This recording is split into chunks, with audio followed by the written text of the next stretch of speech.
I have a gig at MLB Network now. Thank you. Please, claps. Thank you. I appreciate that. Yeah, I remember when MLB Network first came out that I even said, I looked at the TV, I was like, I'm gonna be there someday. I'm gonna do that. And 2009, right? 2009. It took me 13 years to get there. But we got there and it was really cool. I mean, the Red Sox fucking lost. So it was hard to be like, hey, everyone, look at my personal accomplishment. I know that you're all pissed that the Red Sox season sucks and they just lost another game and scored 0 runs.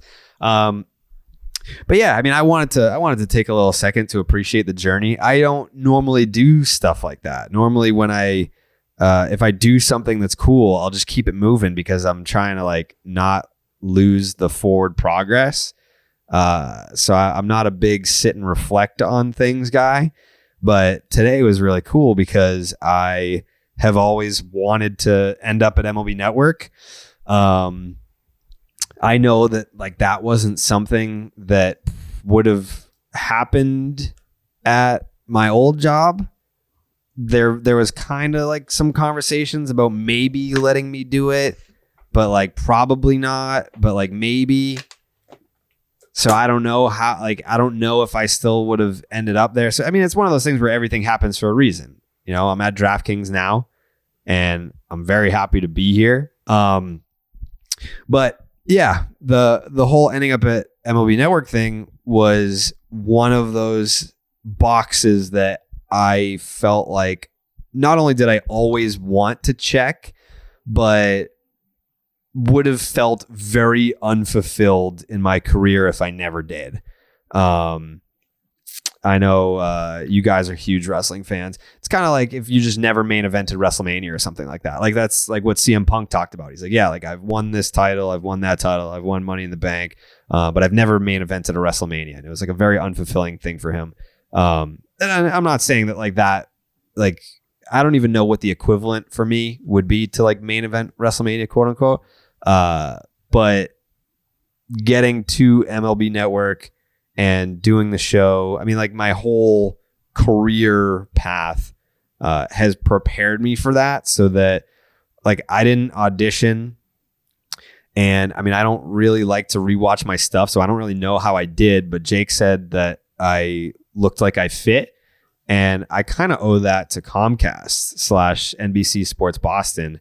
In 2016, I went in, I did a spot with Felger, came out, and then they were like, do you want to be on the baseball show? And I was like, as a guest? And they were like, no. Like, we're going to put you on the show. Like, it's going to be like you, Lou, Numi, and Sean McAdam. Like, we're going to put you on the show every week. And I was like, okay. Like, I had never done TV before. I just got thrown into the fire. I did some spots with NECN during the 2013 World Series. So I wasn't like I had never been on TV before, but like those were just like, hey, come to Fenway and we're going to talk to you about the World Series game from the night before, and then you can go home and go fuck yourself. And I was like, all right, cool. I did that. But with Comcast, now NBC Sports Boston, I got the experience of being in a television studio and having an IFB in my ear and working with producers and having like a show rundown and being able to prep for live TV and do all that stuff so that, you know, I can walk into fucking MLB Network and be comfortable and just hop on a national television show and feel like I belong there. Like that was like kind of like a culmination of, I guess like everything that I have done to this point. So it was really fucking cool. And I was very happy to do it. So other than that, the day was terrible, but that part was really fucking cool. First off, Jared, I want to say I'm proud of you. Thank you. That's an insanely cool achievement. I had one question. Sure. Or actually two. First off, you said you didn't feel, you were able to settle and you felt like you belong. Mm-hmm. Was there a build up beforehand where you got super nervous, like leading up right before you went? And number two, did you dress yourself? Because I thought you looked pretty fly. So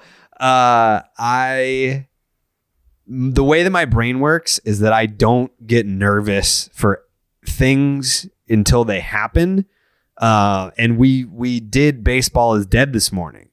So my whole thing was like, all right, I flew in last night, got in, I don't even remember. I think I ate dinner before I flew. So I came in and like watched the rest. I watched the Red Sox on the plane, finished the game at the airport, came back to the hotel, chilled at the hotel, then woke up and we did Baseball is Dead. So like I wasn't even thinking about like, oh fuck, like I got to go to MLB Network today and like I got to make a good impression. I was like, we got to like crush this podcast because we have Joe West on, and I know that a lot of people are gonna maybe be listening for the first time. So I want to make sure that they come for Joe West, but stay for Baseball is Dead.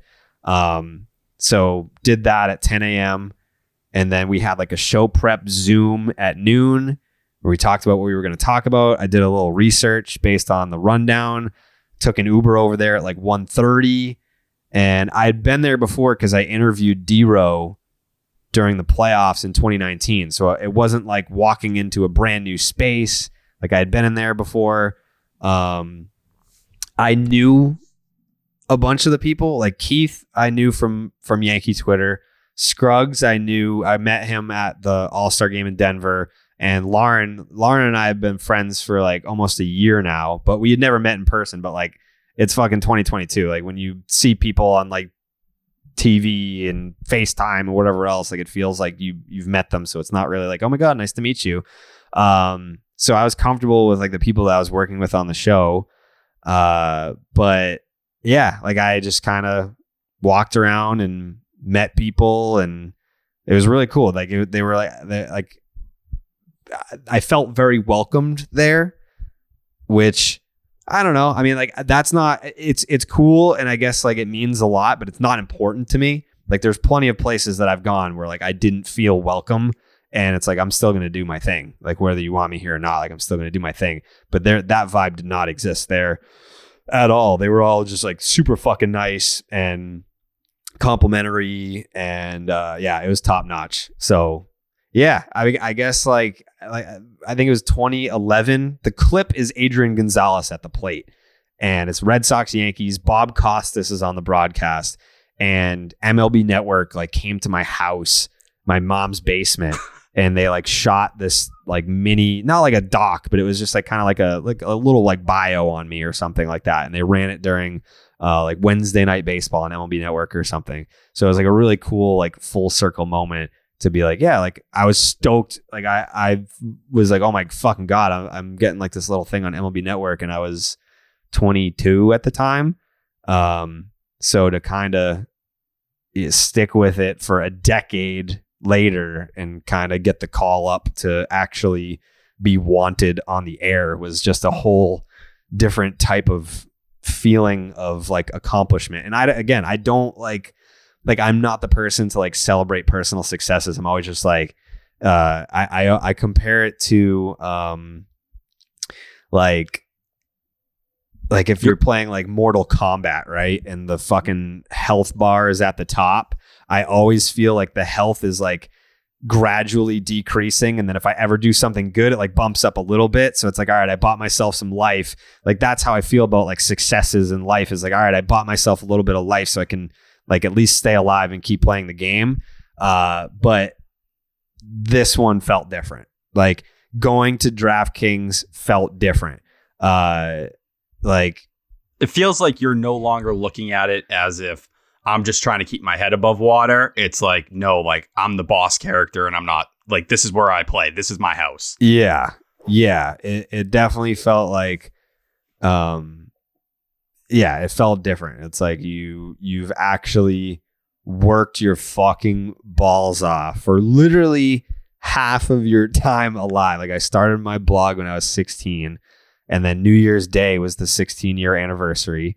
So I had been doing it for exactly half my life on New Year's Day, this past New Year's Day. So yeah, I think it was just one of those things where I was like, holy fuck. But I don't get nervous for that stuff, because I don't like my mom texted me this morning. She's like, are you nervous? Are you excited? And I was like, no, I'm like honestly not thinking about it, because you can psych yourself out. Like if I got too amped up for it or too excited for it, I think it would have shown and I would have been nervous and I would have sucked. So I was almost just treating it like, yeah, I'm at MLB Network today. Not a big deal. But like after it was over, I could like take a breath and be like, you did it. Like, yeah, like you called your shot. Like you said you would end up there someday and you just fucking did a whole last show on there. So yeah, I don't know how often, like I'm going to be on there again tomorrow, Friday. So I'm doing the same show. And I don't know how often I'll be back, but it doesn't sound like it's going to be like, hey, we're going to have you in for Thursday, Friday, and then go fuck yourself type deal. Like it sounds like I'll be in the mix a little bit this year. So yeah, it's pretty cool. I'm really excited. And just so that we're clear, like that's not like a slight against Barstool. Like I also would not be in a position to do this stuff if it weren't for Barstool either. Like being at Barstool 1,000%, like built my brand. It like I learned so much about like work ethic from Dave, and how to succeed as like a sports media personality just from like watching him and like being around him. So like it's not something where I'm saying like, oh, I'm only doing this because I'm at DraftKings now. Like no, I think each piece of my journey put me in a position to be here now to where I can say like, yeah, like I'm on a fucking show on MLB Network. Like that's crazy to me. But yeah, I think it's something that may not hit me for a while. It may never hit me because if I continue to work there, then it's just going to become normal to me and I'll never have a moment where I'm like, damn, remember that time that I was like on a show on MLB Network? Like, I don't know. I have no idea, but all I can say is I'm fucking happy, Tyler. I'm happy. And I'm not one of those people that, I guess, like once you feel like you've achieved something, you take your foot off the gas. Like that's not me. You're going to push even harder. Yeah. Like once you kind of like, it's the equivalent to like playing Major League Baseball. It's like, you don't just get called up to the big leagues and you're like, all right, I made it. Put my feet up. I'm a big leaguer now. It's like, all right, now I'm obsessed with being in the big leagues. Like now I want to fucking, I want to hit 40 homers. I want to make an all-star team. I want to win an MVP. I want to win a World Series. I want to be in the Hall of Fame. I want to have 10 years in the big leagues. I want my jersey retired. Like that's kind of what this feels like is, I mean, the life of a minor leaguer, it shouldn't take you 16 years to get to the big leagues. This journey happened to take me 16 years to get there. Like I'm not some fucking overnight success by any means. But yeah, I think now that I'm here, I want to stay here. So whatever that takes, that's what I'm going to do. But like, you kind of talk about it, that health bar, you get addicted to that feeling, right? Like that feeling of the pressure coming in when it's lower and lower, you felt like you haven't hit that next level. You feel like you haven't surprised everybody in a while. I think when people say, oh, you see Jared was on MLB Network, like that, it's another step. It's another step in that career, another achievement. You get addicted to that feeling again and that bar going up and up. But now it's like, all right, what am I going to do now? What's the next thing I can do where everyone's going to be like, damn, okay. Yeah. Like what's beyond MLB Network? You know what I mean? I got something up my sleeve. There is something else. I haven't announced it yet, but there is another thing coming. And this is the cool part. So I mean, I had these conversations with like people at Barstool, and like when I did when I cut that like promo announcing that I was going to DraftKings, they asked me like, why did you come to DraftKings? And I wish I had a better answer than the one that I gave, because the real answer is like I felt like I had something to prove. Like I felt like I still had something to prove. And I definitely resented the people that were like, you can't do it without Barstool. It wasn't like me going out and like doing all this stuff has nothing to do with like proving Dave or Erica wrong, because I think that they believed in me too. It was more just being like, all right, if you think, because you know what it was? Every year when they do that baseball personality Twitter bracket, every year I've been in the finals and every year I've lost. And it's because when I would get to the finals, everyone would be like, all right, it wouldn't be vote for who you're going against. It'd be vote against him because he's with Barstool, fuck Barstool. And that used to make me so fucking mad. I mean, it's a pointless like tournament. It's supposed to be for fun, and it is, and I enjoy it. And like I enjoy like when I match up against people that I don't know, and that's how I've connected with like other people in the baseball space. It was more just like feeling like I'm not my own entity. Like people are like, he's Barstool and we need to take down Barstool. I'm like, why can't I just be Jared? You know? See, I think a lot of people who listen to this and have followed your journey will say, and you know, it's no shade to some people, but some people, when they've been on the Barstool brand, Barstool's become part of their identity. I think you always rode with Barstool. It was always part of, you know, the platform and everything, but it was always Jared Carrabis leading the way. It wasn't Barstool leading the way. And that's why your platform reached beyond, you know, from originally just Red Sox based to outside that. And then something now where beyond Barstool and after Barstool, everybody's still checking for Jared Carrabis. Yeah. Yeah. And I tried to make that clear to them. Like, hey, like I'm going somewhere else because I want to like, I have something to prove. Like I don't want the narrative to be like, you can't do it without Dave. You can't do it without Barstool, which is why, I don't know if you saw the tweet of, the WWE title in my fridge. Did you see that picture? Did you see that, Jake? I don't think so, no. I didn't either. So it was the day that the shows debuted.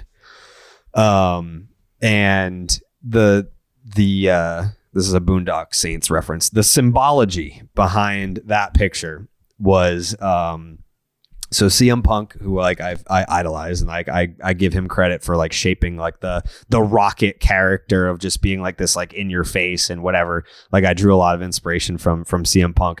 So he did this angle where his contract was up, and it was really up in real life. And I think he had to sign like a 1-day extension to have like this pay-per-view match with John Cena.